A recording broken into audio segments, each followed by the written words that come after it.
శరదనీరదేందుఘనసారపటీరమరాళమల్లికాహార తుషారఫేనరజతాచలకాశపనీశకుందమందార సుధాపయోధిసితతామరసమరవాహినీ శుభాకరతనొప్పు నిన్నుమది కానగనెన్నడు కల్గు భారతీ. ఓం శ్రీ గురుభ్యో నమః. ఈరోజు మనం భక్తి యోగముల గురించి చెప్పుకుందాం. దేవుడు ఒక్కడే. ఆ ఒకే ఒక్క పరమాత్మ సాకారముగా నిరాకారముగా ఉన్నాడు. సాకార భక్తి కానీ నిరాకార భక్తి కానీ లక్ష్యం మాత్రం ఒక్కటే. శ్రద్ధతో నిర్మల భక్తితో నిర్గుణ బ్రహ్మనైనా సగుణ బ్రహ్మనైనా ధ్యానించి జనులు పరమాత్మను చేరవచ్చు. భక్తి మార్గంలో వెళ్ళే సాధకులు పరమాత్మను భక్తితో పూజించినను ధ్యానించినను హృదయ శుద్ధి ఇంద్రియ నిగ్రహం భూతదయ లేకపోతే అట్టివారికి బ్రహ్మానుభూతి కలగదు. వంటకు కావలసిన పదార్థములు చక్కగా ఉన్నను వండే పాత్ర శుభ్రంగా లేకపోతే ఆ వంట ఎలా తినడానికి యోగ్యంగా ఉండదో అలాగే చిత్తశుద్ధి లేని భక్తి కూడా ఆశించిన ఫలితాన్ని ఇవ్వదు. సాధకులు మొట్టమొదట నిర్గుణ మార్గానికై పరిగెత్తరాదు. పరమార్థ రంగమున ప్రవేశించి సాధన చేస్తున్న సాధకులు కొందరు సత్ఫలితాలను పొందలేకపోతున్నారు. ఫలితం ఆశించినట్లుగా రాకపోయేసరికి వారు వెళ్తున్న మార్గం సరైనదా కాదా అని సందేహం పడుతూ ఉన్నారు. దీనికి కారణమేమనగా వారికి ఇంద్రియ నిగ్రహం లేకపోవడం, వారిలో దేహాభిమానం తొలగకపోవడం, వారు మోహాదులను మానకపోవడం, వారు భూతదయ లేకపోవటం. ఈ కారణం వల్లనే వారి మనస్సు బ్రహ్మమునందు నిలవడం లేదు. పునాది లేని భవనం నిలబడుతుందా? అందుకే నిష్కామ కర్మను అనుష్ఠానం చేసి భక్తి మార్గంలో జీవనం సాగిస్తూ ముందుగా సగుణోపాసన చేస్తూ సాకార ధ్యానం చేస్తూ హృదయ శుద్ధిని పొందాలి. ఆ తర్వాత దేహాభిమానాన్ని పోగొట్టుకుని నిర్గుణోపాసనను అవలంబించాలి. భక్తి మార్గాన్ని గురించి, ఆ మార్గమునందు సాధకుడు అనుసరించవలసిన పద్ధతిని గురించి, దాని యొక్క ఫలితముల గురించి శ్రీకృష్ణ పరమాత్మ గీత యందు చాలా చక్కగా తెలియజేశారు.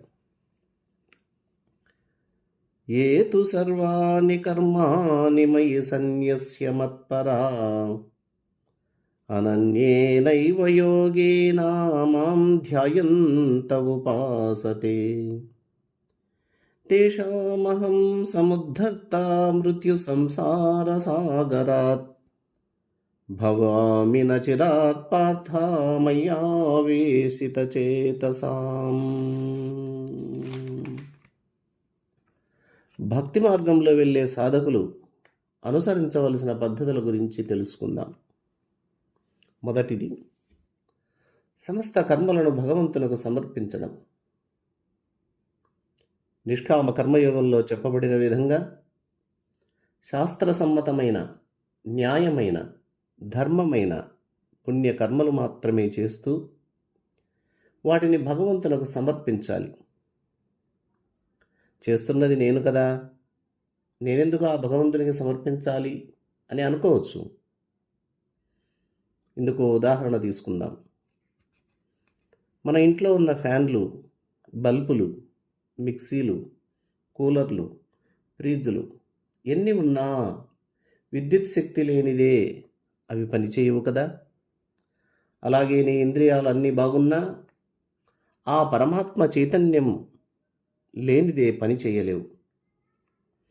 శివుని ఆజ్ఞ లేనిదే చీమైనా కుట్టదు కదా అని పెద్దలు అన్నారు కదా.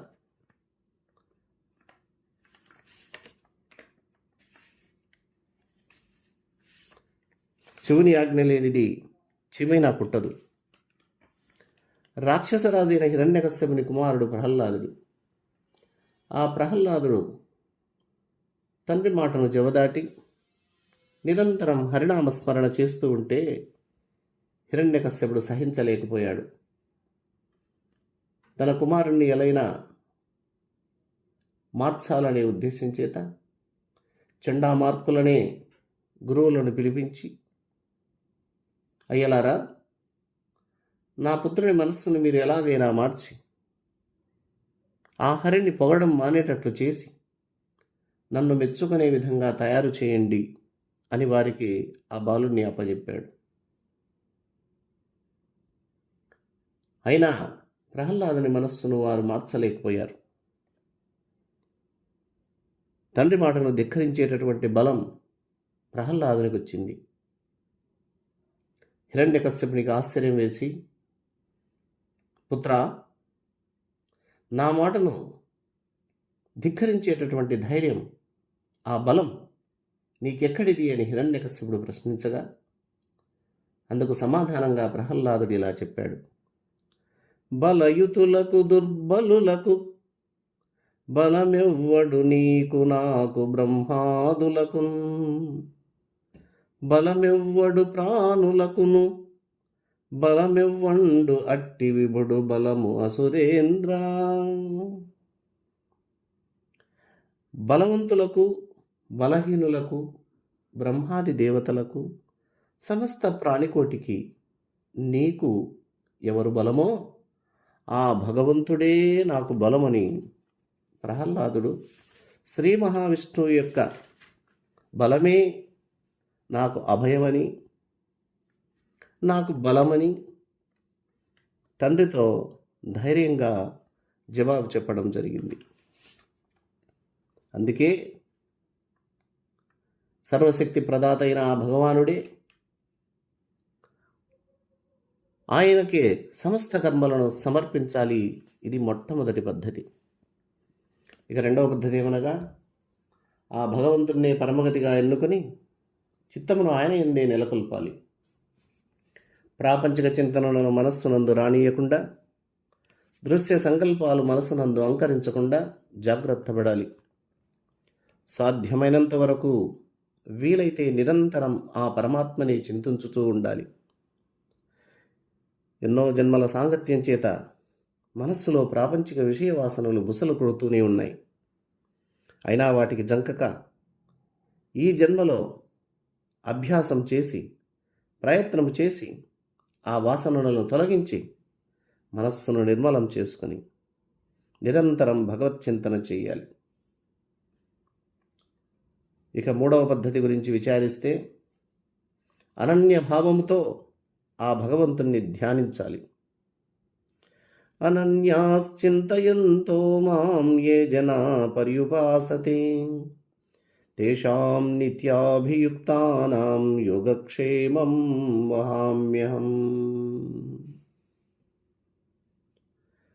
ఇతర భావనలు లేని ఏకాంత భక్తితో ఏ సాధకులైతే నన్ను ఉపాసిస్తారో అటువంటి వారి యోగమును, క్షేమమును నేనే వహిస్తానని శ్రీకృష్ణ పరమాత్మ మనకు అభయం ఇచ్చాడు కదా. ఈ విధంగా భక్తితో ఉపాసించు వారికి భగవానుడు కరుణతో మహత్తరమైన ఫలితాన్ని ఇస్తున్నాడు.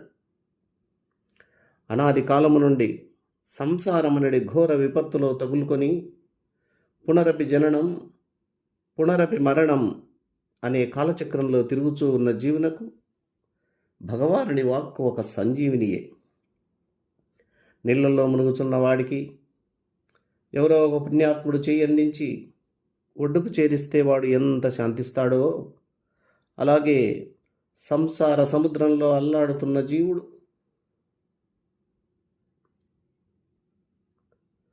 ఆ భగవానుని యొక్క అభయహస్తాన్ని అందుకొని ఒడ్డుకు చేరి శాంతిస్తాడు. జనన మరణం అనే సంసార సాగరము నుండి శీఘ్రముగా లేవనెత్తెదను అని కరుణామయుడు అభయమిచ్చాడు. మరి ఎవరిని లేవదెత్తుతాడు అనగా భగవానుడిని ఎవరైతే ఆశ్రయిస్తారో అలాంటి ఏ ప్రాణినైనా ఉద్ధరిస్తానని అన్నాడు. ఇక్కడ జాతి, మత, కుల, వర్గభేదములు లేక ఎవరైనా భగవంతుణ్ణి ఆశ్రయిస్తే వారిని ఉద్ధరిస్తాను అన్నాడు.